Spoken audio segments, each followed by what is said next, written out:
嗨，这里是 D-Me Studio。当你接到一场演出之后，不是只有人到了吹口琴就可以。今天我要来告诉你，接到演出之后，你需要知道些什么事情。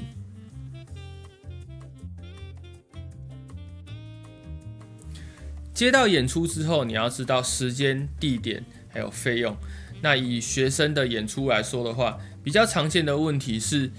遇到行程临时的更改，也就是说，假设原本你是安排在早上10点，它可能会变成早上11点或12点的这种问题。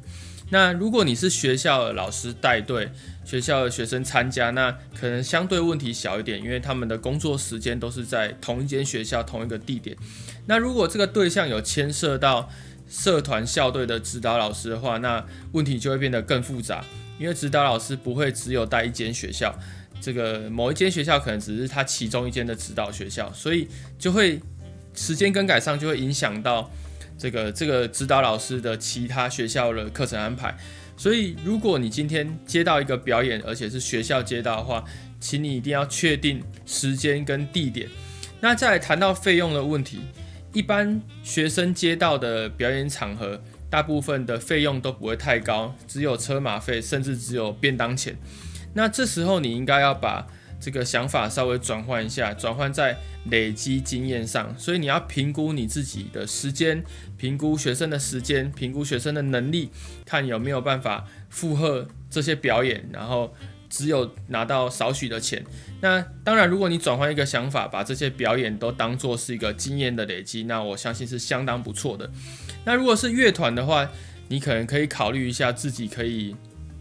输出的表演实力跟你自己的演出的品质还有内容，然后去斟酌调整一下你自己所着收的费用。那这些都是需要跟主办单位多次沟通，多次来回的确认。所以在时间、地点还有费用是在初期你需要知道的重要事项。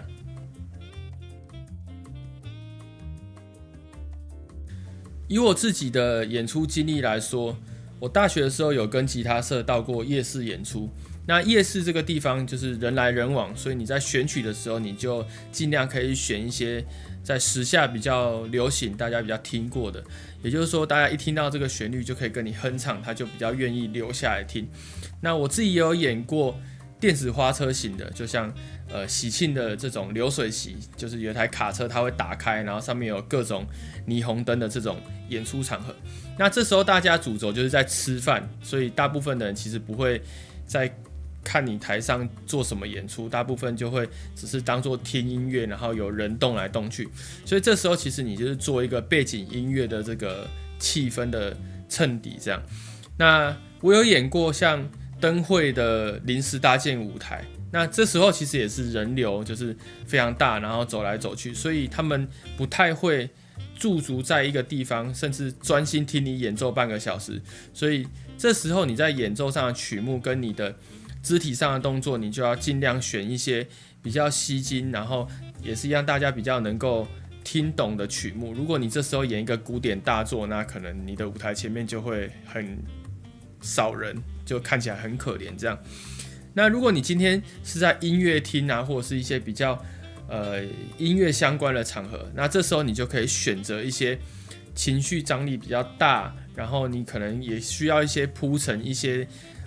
时间可以沉淀的曲目。这时候你就可以把一些古典的大作，或者是需要精心聆听的这些作品放在这种场合演出。所以不同的场合都会适合不同的曲目，尽量不要混用。混用的话就会造成这个演出的人跟观众都会比较没有临场感。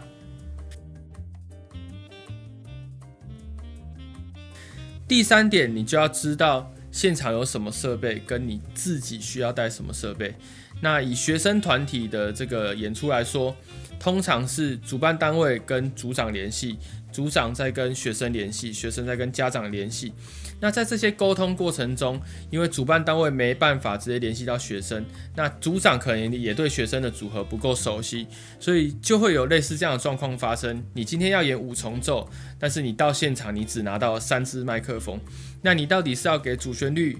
bass code， 还是要给3把半音阶，就是旋律部，还是你要给1、2部，然后1把 bass， 这时候都是一些很大的问题。所以在联系沟通上，就会需要详细的确认你的器材，甚至你的麦克风架，甚至假设你要看谱，你可能连谱架的数量你都要确认。那如果你比较精细的话，你可能可以告诉主办单位说你要几支手握的麦克风，甚至你 bass 要装 bass 的麦克风要 line in， 你都要详细的跟主办单位讲，这样在沟通上会比较有效率，也不会到现场之后发现有些问题，而且没办法解决。那学生团体通常会遇到的问题，除了这个设备上的问题，通常还会遇到就是音响公司的专业度的问题。有时候你到的场合并不是一个比较像是音响公司所做的场合，比较像是那种唱卡拉 OK 的场合。那时候这个来做场的这个卡拉 OK 的这个阿伯或者是这个公司，他其实对于乐器演奏并不是很熟，所以他就会把唱卡拉 OK 的麦克风交给你直接演出。这时候在演出上你就会有一些很不安心的感觉，因为卡拉 OK 在设定上跟一般的乐器演奏会有不同，所以这些都是你在确认器材的时候需要知道的事情。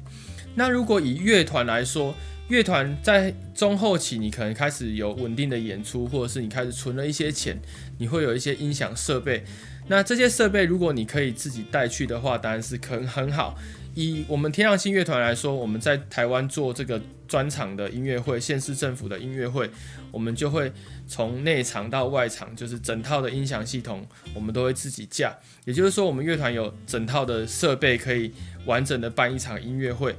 那这些东西就是需要一些时间跟金钱所累积出来。当然如果你今天是受到国外的演出，你不太可能会把你整套的音响设备都带去，所以通常我们到国外演出的时候，我们都只会带我们自己的麦克风线，然后还有前级，也就是混音器的部分。然后我们把这个讯号调整完之后，再把这些混过的讯号送给现场，就是国外的音响公司去做放大扩音给在场的观众听。所以每个时期跟每个场合你所需要的设备都是不一样的。如果你可以在接到表演的时候，你就马上可以去做这个沟通，然后知道你应该要带什么，跟你缺了什么，那这会是一件非常非常重要的事情。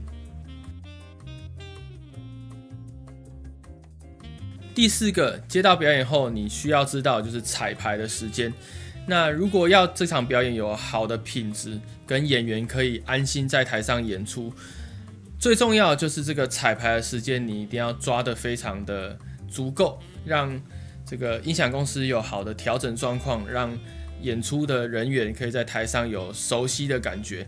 那以学生的角度来说，通常在接到表演的时候，这些场合都不是专场的音乐会，也就是它是活动中的一部分，你可能只上台吹1首或2首曲子。那当然这时候主办单位给你的彩排时间通常都是非常少的，可能只有15分钟、20分钟，甚至就是顶多半个小时。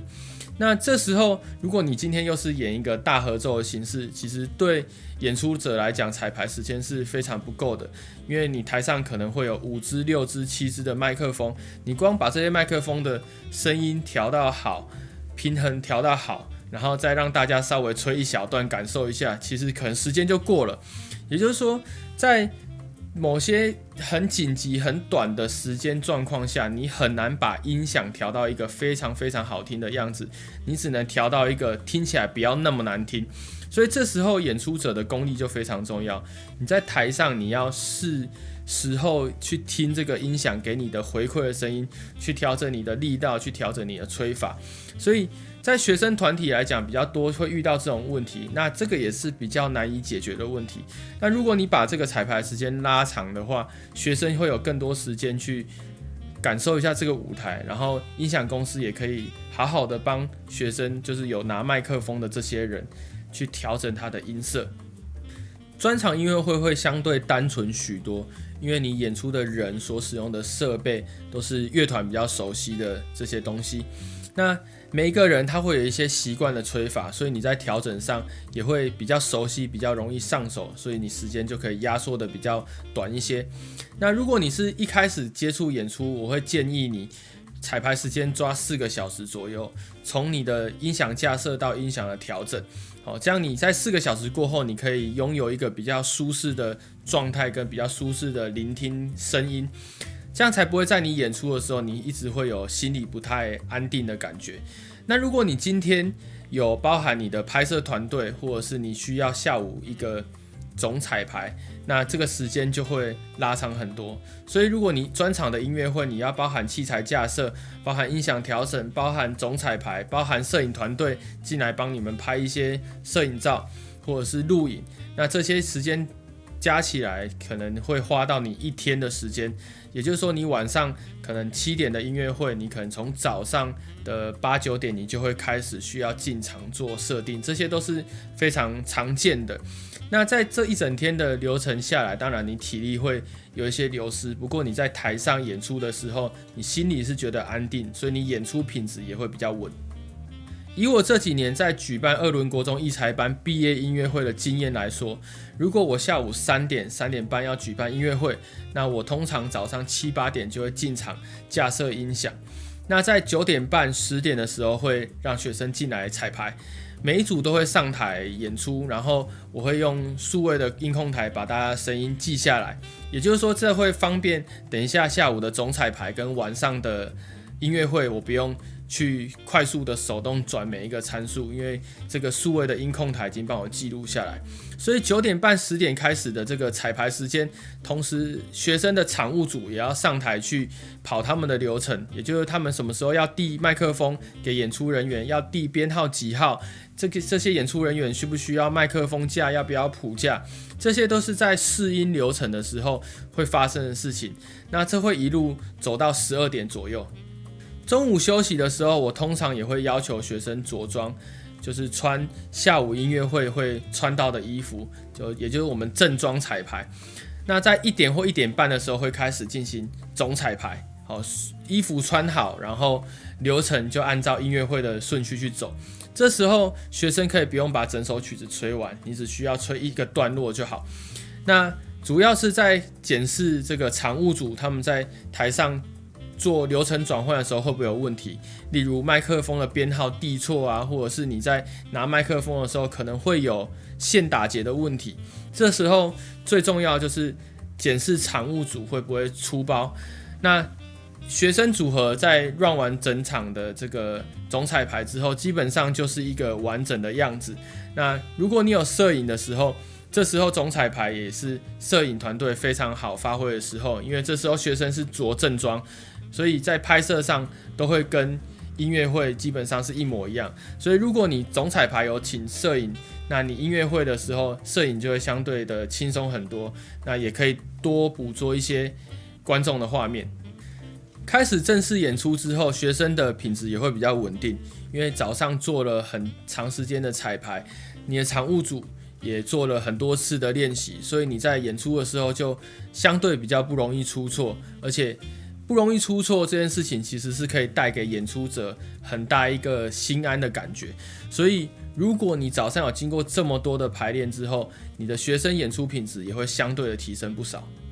接到一场演出，从开始的规划到演出结束之间有非常非常多的细节跟需要被注意的事情，所以累积演出对你的成长一定是一件非常非常重要的事情。以上就是今天所分享的接到演出之后你需要知道什么事情。那如果你对其他口琴相关的主题有兴趣，也欢迎在底下留言区告诉我。这里是 D-Min Studio， 我是大明，下次见，拜拜。